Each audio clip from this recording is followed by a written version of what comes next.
दिया है।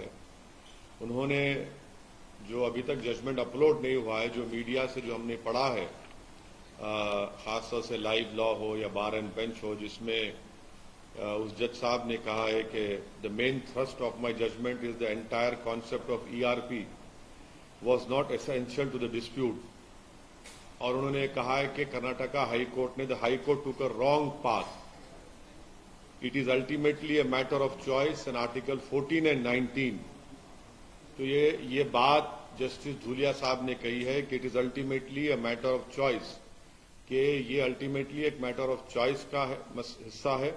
और आर्टिकल 14 एंड 19 का उन्होंने हवाला दिया है।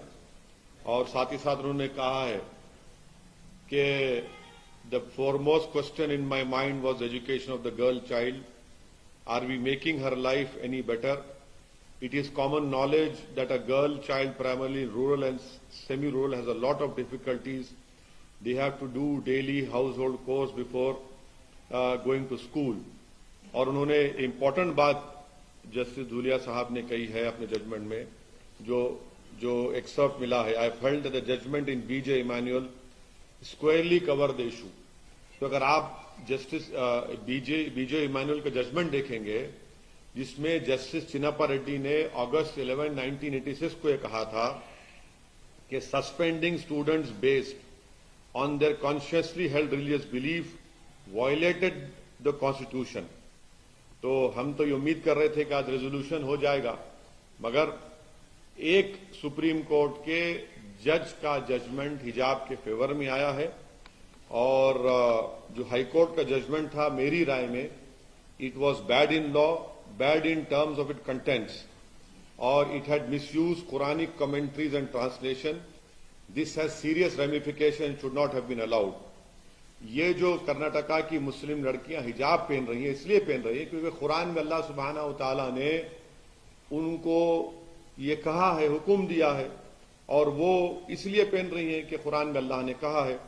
तो बीजेपी ने गैर जरूरी तौर पर इसको एक मसला बनाया, इसको बैन किया और खामखा एक रक्कस क्रिएट किया गया है।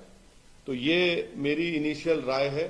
अब जब जजमेंट पूरा अपलोड हो जाएगा और जब हमको मिलेगा तो पढ़कर उस पर और तफसील से हम आपके सामने बोल सकेंगे।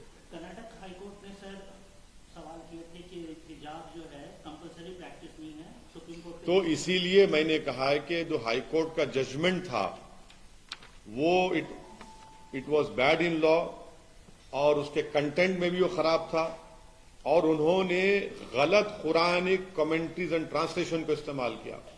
अब कुरान की एक आयत है, ला यखरा फिद दीन, के दीन में कोई जोर जबरदस्ती नहीं है।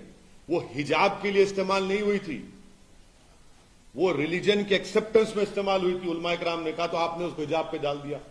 तो इसीलिए हमने कह रहे हैं कि वो गलत था। वो ऑनरेबल जजेस ने वो गलत मिसयूज किया, बल्कि कुरानिक कमेंट्रीज और ट्रांसलेशन को। और उस जजमेंट में ये कहा गया कि स्कूल एक प्रिजन है, स्कूल एक मिलिट्री कैंप है, कैसा होगा बताइए। तो इसलिए वो मेरी राय वो है उस कर्नाटका हाईकोर्ट के 3 जजेस बेंच की, उसमें तो तीनों जजेस ने हिजाब को कहा कि जरूरत नहीं है। यहां पर सुप्रीम कोर्ट ने दो ऑनरेबल जजेस ने डिफर किया है, मगर एक जज धूलिया साहब ने हिजाब के फेवर में जजमेंट दिया है।